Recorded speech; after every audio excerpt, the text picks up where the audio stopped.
Hello, everyone. Welcome to the Cynthia Linox Show featuring vintage charm at 60 plus. Thank you for joining me today. I am your host, Cynthia Linox, here to remind you to celebrate your season with the freedom and intention. And even if you're not yet a vintage charm at 60 plus, if you're like nipping at the heels of vintage charm, whatever season you are in, celebrate yourself, celebrate the freedom that you have, celebrate your accomplishment, your achievements, just celebrate life in general. Because really, every day that you wake up is a privilege. And for that, we are always grateful. Yesterday I had a very interesting day. We had thunderstorms in the area. And with that, in my community, we had like a 6 hour power outage. It went out like at about 4 o'clock in the afternoon, and I had just had something to eat and so forth. So a friend called me and she said, "Have you eaten yet?" I said, "Yes, I already did." She says, "Why don't you join me for dinner?" And I thought that was cute. He's like, "Did you not hear me?" But anyway, I said, "No, I said, we have a power outage, and I'd rather be at home when the power comes back on and so forth." And she goes, "By all means, you should, leave the house and so forth." Anyway, I stayed home because, again, I wanted to be at home when the power uh, got restored. So imagine that 66 hours. Well, of course, it came back on at about 10:30. But the point is, it started at 4, and I got a text from the uh, power company saying that it would be on at 5:30. I was in the middle of doing some work on the computer, and was some serious business I was doing and conducting, and so it really put a you know wrench in this whole thing that I was doing. But I thought, okay, it's going to come back at 5:30. I can finish what I was doing. 5:30 comes, no power. 6 o'clock, I get another text, and the text says, "Power will not, we're still working on it. Power will not be restored until about 10 o'clock." Imagine that. So from 6 to 10, that's 4 hours. And, we are in the fall, so it's getting dark. And, by 7 o'clock, it was like dark. It was like, and I was home by myself. I was home alone, and no issues with that. It's just that, I would have to deal with it, and want to chat with it and so forth. And so I had to decide what I was going to do in these 4 hours. I could take a nap. That was out of the question because it was too early. I didn't want to go take a nap. So I allowed myself to, I thought I would just sit and meditate and contemplate and just think about things. I like to do that every once in a while, actually, pretty often. And it's always in a very productive manner, except that yesterday I allowed myself to go into a very sad place. And I guess I needed to do that simply because I needed to really process some thoughts that I was having. A few days ago, one of my acquaintances on social media posted that she had just lost a friend by suicide. When I read the post, it really saddened my heart because, it's something that it's hard to process. When we have situations like that, if the person is close to us, the question that comes to mind is, why was I not there? Or why did they not reach out to me? Or, you just feel a sense of sorrow and guilt, and just an awful feeling. Not only are you missing the presence of your friend, but you just wonder, why did you not have an opportunity to talk to that person, to encourage them and so forth? So I got to think of that, and I just could not really uh, process what would cause someone to take their own life. And then I start thinking of other people that, people in the media that we have seen, like Anthony Bourdain. You remember Anthony Bourdain? He is a chef that traveled all around the world and shared a lot of experiences with us of the different dishes and the different places he visited and so forth. A show that I thoroughly enjoyed. Then I thought of Robin Williams. Remember Robin Williams, Mrs. Doubtfire? He brought us a lot of humor, and was just a great actor. And then I thought of Tory Burch. Tory Burch is she was a well-known fashion designer and so forth. Anyway, I allowed myself in that space for about an hour, just really thinking and thinking of the people that I know, and just really making a commitment to myself to do whatever I can to reach out to people that I'm close to, and just to be mindful, because those signs we don't recognize those signs in people.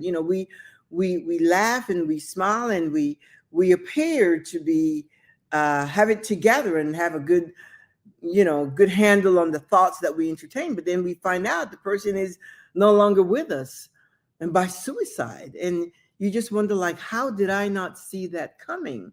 But in most cases we don't, and that's just really sad for the people that are left behind, because it leaves us with a sense of sometimes inadequacy and sometimes guilt and so forth.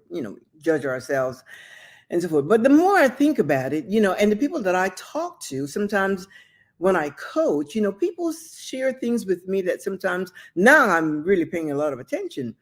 And now that we are in this season of vintage charm, in my mind, it's a great season to celebrate whatever season you are in, to celebrate your life, to celebrate the freedom. And once you learn, all the little things that you need to do to free yourself from all the weight and the thoughts and the guilt and all those things, you're able to live freely, a freedom that is really a whole lot different than when you were, in our case, when we were in our teens or in our 20s and so forth, where you're subject to so many rules and laws and learning things that which we do know now, because you really have to value the experiences that you have garnered in your earlier years, and you apply it today, and you have the freedom to make decisions without second guessing yourself. You have the freedom not to overthink things. You have the confidence and the assertiveness to deliver with boldness. And those are the attributes that we should really celebrate during this season. But I find that a lot of people are not really celebrating themselves. People really are veering on the negative side of life. I have people that someone shared the other day that they feel invisible. Imagine that. They said they feel invisible to the world, invisible to their family, just invisible. And I was like, oh my God. She's like, why would you feel invisible? But that was her reality. She felt invisible. Some people say, I feel like my life has no meaning. There's no purpose. There's no, I have no motivation to do anything and so forth. And people are just really veering south instead of, upward, thinking, wow, this is the best season of my life, and I can do pretty much whatever I choose to do, and live life on my own terms and be unapologetic for expressing myself and being my true authentic self and things like that. People are really having problems. And I had an opportunity to ask someone, what do you think is driving that? What are those thoughts provoked by? And this person said to me, well, growing up, there's all these things that, all this information, the programming, the conditioning, the indoctrination. And then she really paused at this point and said, that's it, religious indoctrination. And I was like, religious indoctrination, like, we've all had that. And she went on to share with me how she grew up in a religious circle, religious household, and all these things that she was taught that has stayed with her, and she really thinks in those terms. And she shared to me how she doesn't think she's worthy, and talks about being a sinner and doesn't have any value. Her life has no meaning. Not to trust herself, not to trust her heart. And all those things weighed upon her. And she said it was just hard for her to shake it. it was hard for her to shake those thoughts because they were so embedded in her that she just could not shake it. And I could not really relate to that because I did not grow up in a religious household. My dad, as a matter of fact, I've never seen my dad in a church ever, whether it's a funeral or wedding. But my dad he was a successful man. My dad came to my country, left his country, came to my country, married my mom. He had some money, so he bought a business, a dry cleaning business, and was very successful. And but in addition to that, he worked at the Panama Canal Zone, so he was able to provide for his family. And my dad really took pride in being able to provide for his family. We had not only our needs met, but our wants. And my mom was simply a woman of substance. My mom grew up in a household with values and morals, and as they define it. So she was a woman of substance with character and integrity. My dad was simply a hard working man that took pride in providing for his family. And the only reason we went to Catholic school, it's because it was the best private school. There were two. It was one of the best private schools in my city, and we just went there. I had my first communion and confirmation and all that, but not because we were religious. It's simply because we went to that school, and that was part of the protocol, that came with it. You had to have your first communion and so forth. So I having that experience is not part of my growing up, except that later in life, I subscribed to that whole narrative of not being worthy and so forth. But for some reason, it didn't stick with me. So I sort of understood what this person was saying. But going back to my dad, so my mom and dad, they just lived a normal life. My dad went to work. My mom ran the business. We had a lot of employees. She was one of the great bosses. She was just great, managing that business. We had our help in the house to do the cleaning and so forth. So my dad, again, he just took pride in being able to provide for his family, and he did that well. And we just lived a normal life, a very normal life, and according to my estimation, the way I see it, my perspective. So there was nothing. And you know what? Back then, I didn't think in terms of whether I was happy or not. Like now, we kind of try to evaluate it. Are you happy in this environment? Are you happy there? Sometimes, when kids are in counseling, they ask them, are you happy and so forth.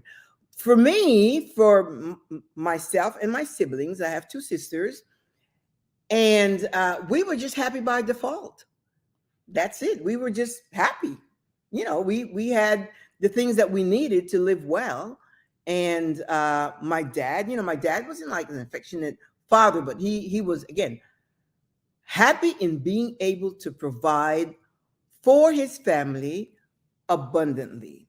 And he really lived a good life. I remember he would work all week, but on weekends he would take my mom to a cabaret. They'll meet another couple there. And I remember getting my mom dressed up and so forth, and they would go out to celebrate. We talk about vintage charm. They were in their vintage charm at that time. And my dad did not wait until he retired in life. No, he enjoyed his life as he lived it, and took my mom, and they used to go to the cabaret and often, or other places, other entertainment places.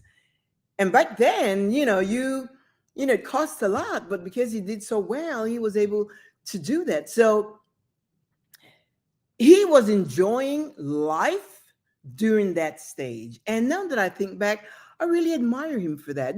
It's just now that, I'm in this vintage charm season that I make reference back to that. And I thought, wow, my dad really was ahead of his time. He did not waste time. He did not wait until he retired from life. He lived every day, and he did it unapologetically. And my mom, she was right there with him, having fun, and we were just, again, growing up in a normal household. So this person shared with me that, she really has these issues. She doesn't know who she is, and she doesn't trust her decisions. She second guesses herself. She overthinks everything, and she cannot come up with a decision. Things happen. She doesn't know how to figure things out. She doesn't know how to bring resolution to her life. And I the more I think of it, a lot of people are really experiencing that type of narrative in their minds, and they cannot really break loose to be themselves because they're burdened down by years of religious indoctrination. And it's really sad because this season, this is your season. Yeah, I don't know how many other seasons are left, but this is your season to enjoy that. And if you don't know, number one, who you are, or that you have your own truth, then you will really never come into the fullness of a meaningful life to be fulfilled now. And to you, I want to say this. If you're experiencing that type of narrative, that type of, chatter in your mind, those thoughts, that burden, that weight, that feeling of being stifled, not being able to just burst out and be yourself, I want to tell you right now, my friend, there is nothing wrong with you. There is nothing wrong with you. And you are worthy. You are worthy, and you're not a sinner. And you should trust your heart, trust your intuition, trust your intuition, trust your instinct, trust your thoughts. And when you're ready to make a decision, just do it. There's nothing wrong with you. Stop thinking that your life has no meaning, that you're unworthy, that you're a sinner, and being in this place of fear of punishment. And all that happens, you know why? Because you're living according to someone else's truth. You're living someone else's narrative. What is your truth? Do you know that you can live a life of substance once you discover your truth? Once you discover your truth and you decide what that is. My husband and I did that years ago, about 14 years ago. You can discover your own truth because the truth that you're living by, the information that you have garnered, all that information, all that narrative about, you're not good enough, you have no worth, don't trust your heart, you're a sinner, and all of that is somebody else's truth. All of that is somebody else's narrative. And did you know what happens with that? Do you know what happens with that when you're living somebody else's truth? It is not sustainable. When you're living someone else's truth, it is not sustainable. It's not sustainable. Look around. That's why people say, I believe this, I believe that. Why? Because you're not sure. There's doubt. And of course, there's fear associated with it. It's not sustainable. Look around. Look at the people in your circle, those people that believe like you do. That narrative is not sustainable because it is not yours. That is not your truth. And most people don't even realize, wait a minute, I have a brain, I have a mind of my own, I have a heart that I can listen to. And I have the ability to think critically. I have emotional intelligence because you do. I can use that to come up with my own truth, to discover what works for me. Because if you're living your life, again, if you're motivated by fear right now, just with those thoughts of being invisible and thinking you have no worth. And then you're afraid to make a move because you're afraid of punishment or you're afraid of judgment. That is not your truth. Because your truth, my friend, your truth is what makes you free. When you know your truth, that is the truth that makes you free. That is the truth that makes you free. It's not okay, you've told me this and I think so. I believe that's true, but I'm not sure, because again, belief is when you're not sure. Belief is actually doubt. You are not sure. But when you have your own truth, there is certainty in that. There is assurance, there is confidence, assertiveness in that. So it behooves you, my friend, to find your own truth. You know, years ago, my husband, when I met my husband, I mentioned to you earlier that I did not grow up in religion. That just was not part of my upbringing. But when I got older, I, you know, start subscribing to that through some kind of encounter with someone, and I start subscribing to religious doctrine and so forth. And I really dove deep into it. I mean, I was like all in and try to live that righteous life and so forth. And, we always, miss the mark simply because, again, it was not my truth. So I met my husband, and my husband came into our relationship just a normal man of character and integrity, and someone that can be trusted and so forth. But he was not religious, even though he grew up in a in a religious environment, but just of a different type of religion where you pretty much just a lot of pageantry and formalities and stuff like that. Nothing like driving into. He did not even know what. He didn't think in terms of being a sinner or being unworthy. He didn't hear anything like that at all. So he was fine. But I had all these things because it's something that I acquired in my adult life. And and if I had followed that, talk about not being able to keep that, the narrative, the rules, the commands, the laws, not being able to walk in that path with rectitude, because you miss the mark and so forth. And if I had followed that, I would have never married my husband, because we would have been what you call unequally yoked. He was not in my circle. He was not in my circle. And but I when I met him and fell in love with my husband, that was not even an option. That was not even an option. I did not even think, maybe perhaps I should have, could have, would have. No, I just went ahead and start dating him, and then we got married. And I asked him today. I asked him recently. I said, "Why did you follow me, or why did you, if I was that and you were not into that type of religious programming?" And he said, we just laughed. He says, that's what love does, and he says it's because he loved me and he just went along with it. So for like the first 15 years of our marriage, we just, we were part of that. My husband just kind of went along with the program. He didn't really subscribe to it, just because he's a strong person.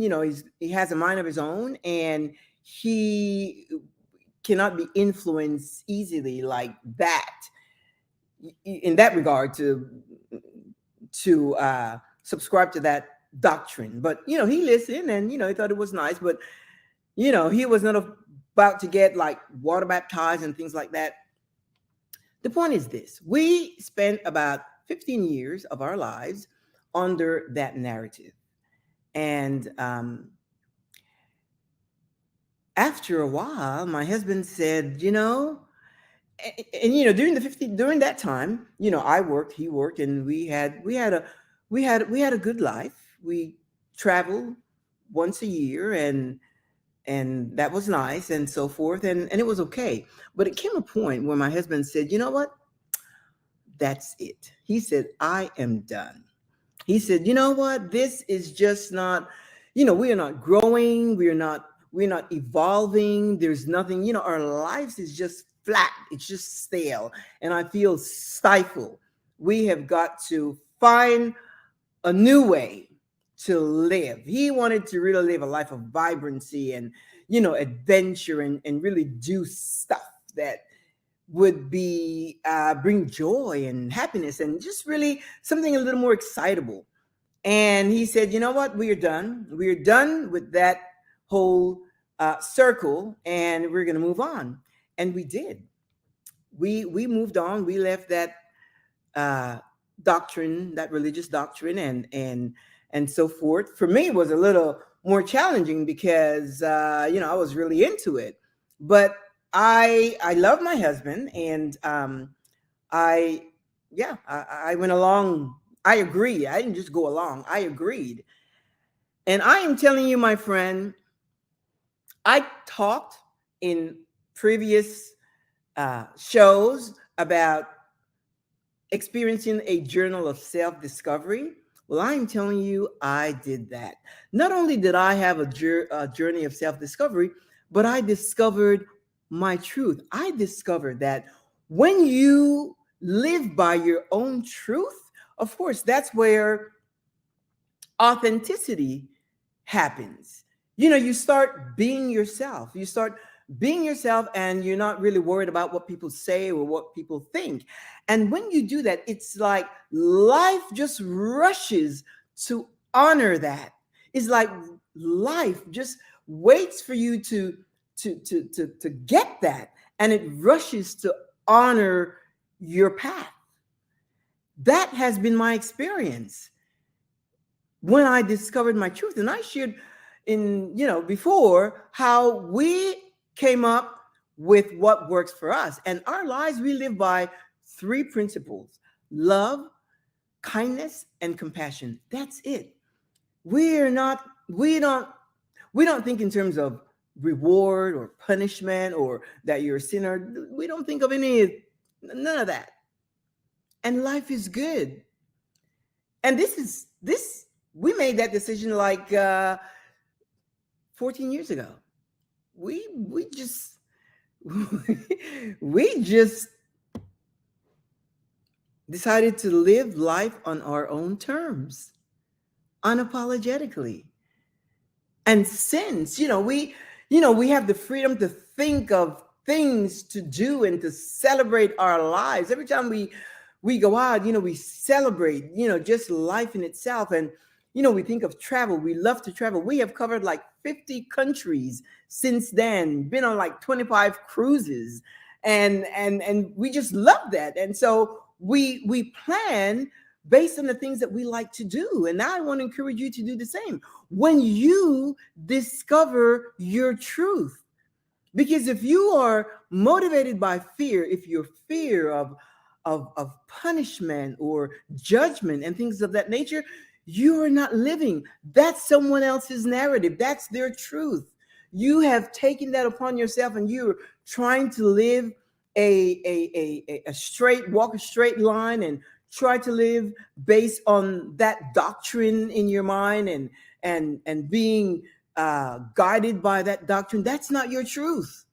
That is not your truth. Now, if you allowed yourself to discover your truth and you came up with that, then that's a whole different story. Then that becomes your truth.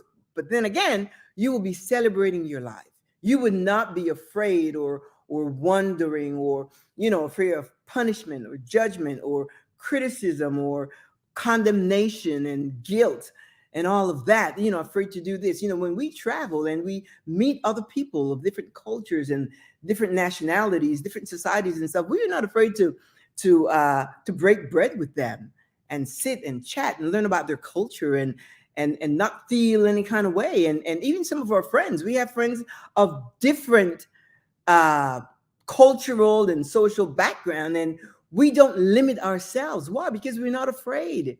We're not afraid. We're not guided by you can't do this, you can't do that, you can't don't blend with unbelievers, and that's not part of our mo. That is not part of our lives. No, we love humanity and we love people, even those that are walking in the narrative of religious indoctrination. We just love people, and we like the freedom to be. We're not afraid of judgment, people judging us or being critical. No, it doesn't matter what anyone thinks, what they say. It doesn't matter.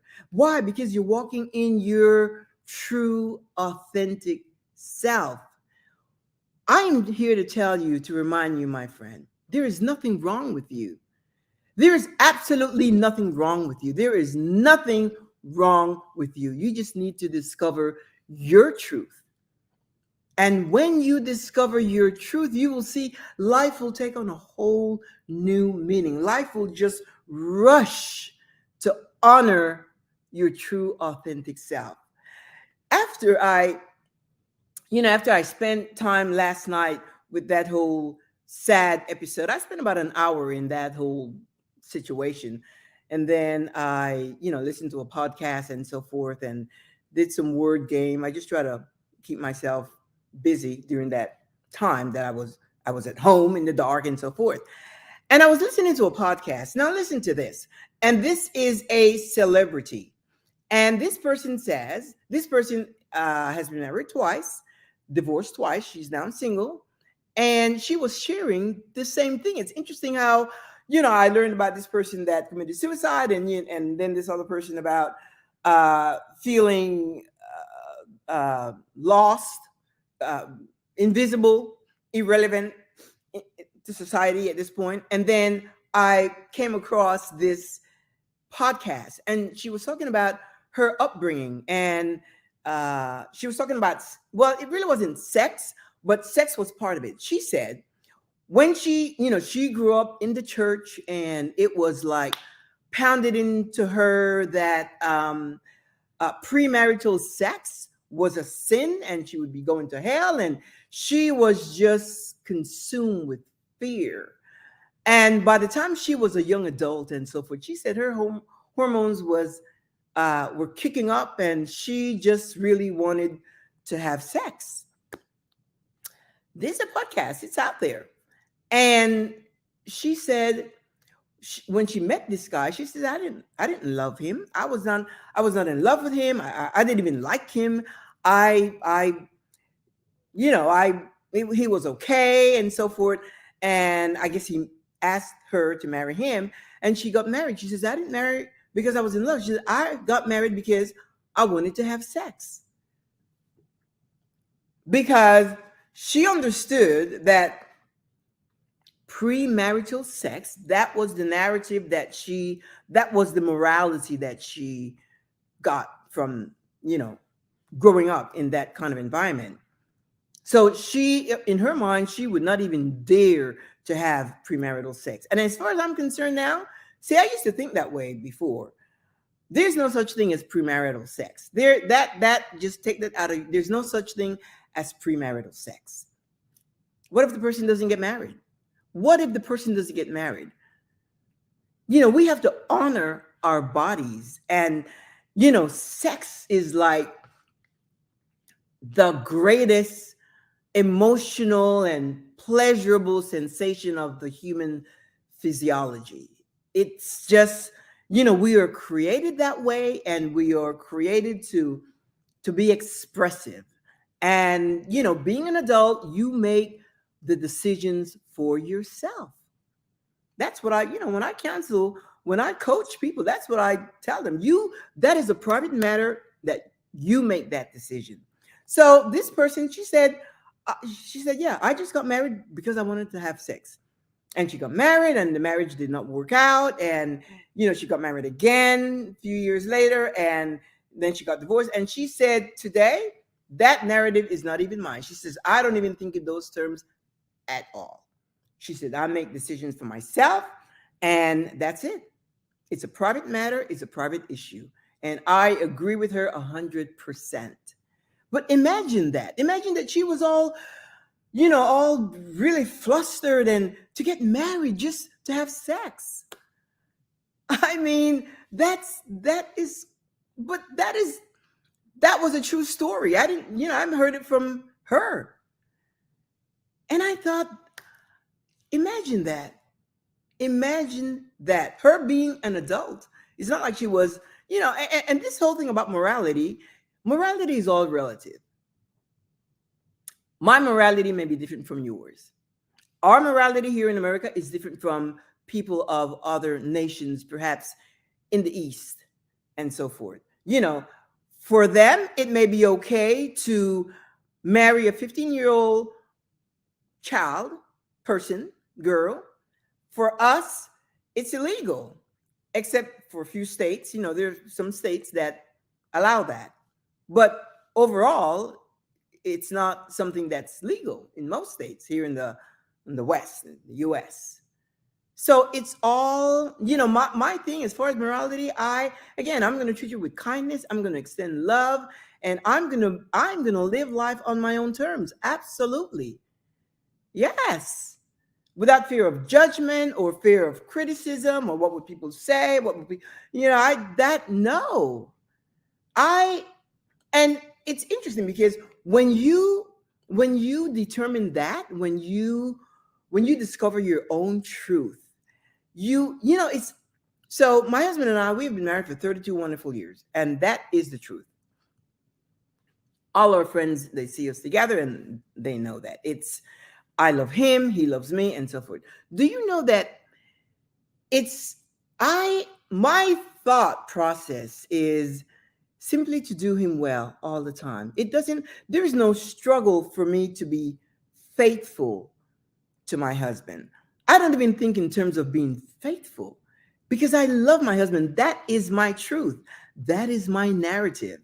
I love my husband. So it's not a struggle for me to do the right thing or to do it. No, it's just, that's my truth. I live my truth in our relationship. And so does he. So does he. We have had 32 wonderful years of bliss. And I mean that. We've had situations that come up. Don't get me wrong. Don't go off thinking we've never had, an argument and all that. We do that. We disagree, we so forth. But, as far as even like calling each other names, we just don't do that. That's just our thing. That is our narrative. That's what works for us because we value respect above all. We value respect. So our platform is based on the respect we have for each other. There is nothing, you hear people that say things like the family that prays together stays together. Amigos, think about that. Think about that. The family that prays together stays together. It's not sustainable. That is not sustainable. That is not sustainable. And all the other stuff, it's just not sustainable. When you take on someone else's narrative, why would you do that when you have the ability, the capacity, the skills, and the knowledge to make your own decisions, to come up with what works for you? All you need is a little chutzpah, boldness, and confidence to do it. And you can. You can do it. As a matter of fact, you must do it, my friend, because in this season, this is a season of joy, of freedom, of adventure and fun, and a season for you to enjoy. This is your season. So whether it's a vintage charm at 60 plus or whatever season you're in, the fact that you are alive, I encourage you to live your life and live it on your terms unapologetically. There's this program. It just started airing. It's called the Golden Bachelor, and it's interesting because it's the first time. There's been the Bachelor and the Bachelorette and so forth, but this is the first time they've had a show with folks in their golden years. They call it golden years. I call it vintage charm. And so there is this one guy that has 22, well, started out with 22 different prospects, women competing for his love. He's a widower, and for 7 years or something of that nature. And so he's gone on TV. It's a reality show. Whether you watch it or not, I'm just giving you a, capsule size synopsis. And so he's on the show, and there are different activities that the ladies do, and every week, every episode, they have a rose ceremony. And during the rose ceremony, he goes through a process of elimination. He eliminates those that he feels no connection with or no energy and so forth. So he just goes through a process of elimination. And he is now down to probably, I don't know, 6 or 8, something like that. But the point is, when he reaches to about 4 contestants, the women that are competing, and mind you, these ladies are like, the age range is like from, vintage charm at 60 plus up to, I don't know, 71 or something like that. But my friend, these ladies are beautiful. They are all beautiful, different personalities, different all of that, but they're beautiful. They are beautiful. They're one of those vintage charm that are well kept, well preserved. And even if they, altered some things, I applaud them for that, because you know why? They are all confident. And, today, confidence is the new sexy. So that means they're all sexy and assertive. You got to have a certain level of confidence and assertiveness to go on a show like that, because you put yourself out there. I that's not my makeup. I couldn't do that, but I admire that kind of confidence. As a matter of fact, I said to my husband, I said, what I know about you now and the way I know you now, if you were a Golden Bachelor, I would be on that show to compete for your heart, but I would be competing to win. And he's like, oh, okay. You already have the rose, so you don't have to, the final rose. So, but I admire these women. So I'm in this group chat with a bunch of ladies and so forth, and everybody has a comment about, the actual Bachelor and about the women. Oh, some comments are just so critical and, criticizing the ladies and so forth, but that's besides the point. Now that the Bachelor is down to like 4 candidates, there's going to be, each one will have a date with him. And at the end of the date, there will be a card, and both of them will have to decide if they want to end the evening in the fantasy suite, or if they want to forfeit the fantasy suite and go back to their individual rooms. Now, remember, these women are mothers, they're grandmothers, they're, they are, some of them are, divorced, separated, whatever, and some are widowed. I say that to say this: there are experienced women that have faced life issues and now in their golden years to make decisions for their lives. And so some of the comments that I have read in the group chat talks about everybody's all, well, not everyone, but most people are upset about this fantasy suite. Oh, they shouldn't have a fantasy suite because, he will be sleeping with this lady and that lady. And people are just up in arms about a fantasy suite. Imagine that. These are adults, the Bachelor himself, he's an adult. He's a grown man. He's got kids and grandkids. He's been a widower for like 7 years. And in my mind, I'm like, what's the big deal? They make a decision as to what they want to do. Do they want to go in the fantasy suite? And besides, whatever happens in the fantasy suite, we would never know. We can just assume or think or, just, presume what happened. But it doesn't matter. It does not matter. And the fantasy suite is, the whole idea for the fantasy suite is so that they can get to know each other intimately. Call me open-minded or whatever. That is none of my business. When I dated my husband for 2 years, we dated for 2 years, and our personal life was a private matter. It was a private issue, a personal issue. That was not a matter of discussion to anyone, and no one would ever ask us. No, we dated for 2 years and we got married. So whatever you choose to do in this season of your life, just know that it is a personal matter. And if that's your truth, I'm telling you, there will be no guilt or shame or blame associated with it or judgment. You've got to get rid of that. None of that. That's someone else's. Someone else decided that, and you're living someone else's narrative. Now, these ladies on the show, that's why, they are they're some hot mamacitas. They are. And, I get a chance to chime in on this group thing, and I would always compliment them and put my, comment in the, section there and so forth, because, I think they're bold. This is the 21st century, my friend. This is 2023. And you have to remain relevant as we evolve. And nobody should determine what's good or bad, right or wrong. You determine that. And that is where your truth lies. You decide what's good and what's bad. As a matter of fact, I don't even think in terms of good or bad. I don't. If I make a mistake, well, then I just correct it. If I make a decision, if it wasn't the right decision, it's not a bad decision. It was not the right decision for this situation. So I don't think in terms of good or bad or right or wrong. I have my perspective. It doesn't mean yours is wrong. You have your perspective. I respect that. And we just go on.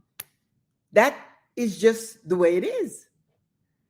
And I encourage you, my friend, discover your own truth. What is your truth? When you know your truth and you start to evolve into your true, authentic self, you will know it's true because you will have no guilt. You will have no fear. You will have no judgment, even of self. There will be no shame. There will be no blame. And when people see you, they will just have to accept you the way you are. And even if they don't accept you, as a matter of fact, they don't really have to accept you. You just are. And they decide how they communicate with you. It's that simple. You may have to give up some relationships because people would not be able, I've got, people that don't understand my way of thinking, but that's fine. My life works for me, and your life should work for you so that you don't feel like you are irrelevant and invisible. No, celebrate yourself. And when you celebrate yourself, you will attract the right circumstances, situations, people, and things. My husband and I, we are always, we have a thing where we say, things always work out. Whenever we have an issue, we say things always work out. Things always work in our favor. And in most cases, almost 100%, it works even beyond the way we planned it. It always works out because that is the confidence that comes with walking in your truth. What is your truth, my friend? What is your truth for yourself? Or are you listening to the same narrative from someone else and living their truth? And then in your life, it's not sustainable. And then you beat up yourself and you think of yourself as unworthy and ugly and insignificant and irrelevant and nobody likes you and you mean nothing and so forth. And then you take yourself down that place. That's not the way it is, my friend. You have your own story. You have your own truth. And do not be afraid to discover what that is and live your truth authentically. And you'll see, you may say, well, I don't have the confidence to do that. I don't have the, but what happens is that as you acquire that, as you learn your truth, with knowing it comes confidence and assertiveness. And therein lies your freedom. That's the freedom that sets you free. Your truth is the freedom that sets you free, not the freedom from outside. It is your truth. Yours is the truth that sets you free. My friend, I am telling you, I am fired up because when I share with you, it's like talking to myself. And I just love it. I am just really grateful that you joined me today. This is every week, same time, same place. And if you missed the broadcast, you can always check it out 24/7 on YouTube, LinkedIn, and Facebook. And if you want to drop me a note, go to my website. It's right down there, thecynthialinoxshow.com. And send me an email, and with any questions you might have or anything you may want to share with me. And for those of you that have taken time to send me little encouragement notes and things like that, I want to thank you because the encouragement is great. Even if it's one person, I know that it's really the message is coming across, and you appreciate it. And I do thank you for that. In the meantime, amigos, I am going to say ta-ta, and I will see you next week, same time, same place. And I just want to remind you again, find your truth, because that's the truth that will set you free to be your true, authentic self. So, au revoir. Ciao.